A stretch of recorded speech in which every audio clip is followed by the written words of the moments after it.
I am the rocket man they talk about. I jump from star to star, I'll walk it out. Hey, what's going on, guys? Shibs here. Let's talk about some Cube World. Alright, so this is my second Cube World video. You will see top left, but Shibe, how you see levels. Level 73 Rogue. That's quite a bit different, Shibs, than what you were previously. Well, once you start playing with some buddies, we are now doing some multiplayer, which is quite awesome. Someone sets up a server, you just kind of type in the IP and join. It's actually very easy.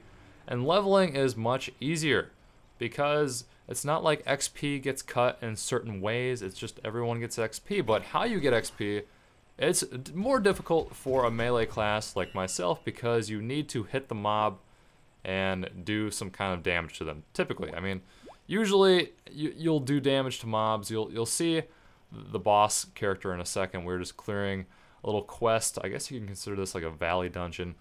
Anyways, I think a mage and a ranger is much easier to level just because they can hit characters or mobs at any range, essentially. And it's a lot easier than I have my time going through here and trying to hit people. And just a very nice sword that I can't quite use yet. Higher level loot is dropping because they are level 200 and I am still less than 100, so we're getting loot for different power levels up there, so a lot of this gear I cannot use yet.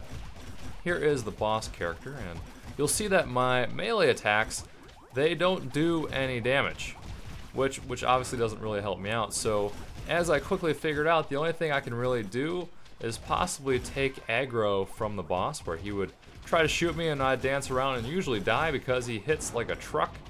And then I could use my 3 ability to do my backflip and throw my ninja stars, or my 1 ability to run up him and try to get a stun off. That's just kind of what I could do there. Alright, so you might be wondering, Shibs, how'd you level so quickly? So pretty much what you gotta do is you team up with your friends and you go to the different swords on the map. And those will either be a dungeon or a mini boss, or usually you'll have mini bosses on the way, but usually like a dungeon or a boss.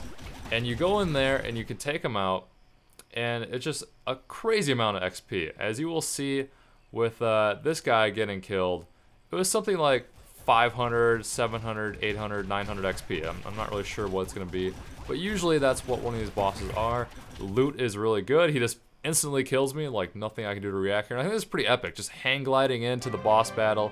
There he is, he dies. I think it's like 700 XP, bottom left. People get a bunch of fat loot. He did take a while to take out, like that epic golden bow that I think John passed on because he already had something really good. But a lot of things do need to be reworked in the alpha. Just, I do think the leveling system needs to be looked at one more time. I don't mind the infinite leveling, but I feel like it's too easy that the global bosses, or the bosses give global XP, that's what I mean. So I think that needs to be looked at as well. And range OP, I gotta say that too. That's what I think so far, guys. Cube World is great. I'm not hating on it at all. Just kind of my thoughts so far. Having a great time, and hopefully I'll see you guys next time.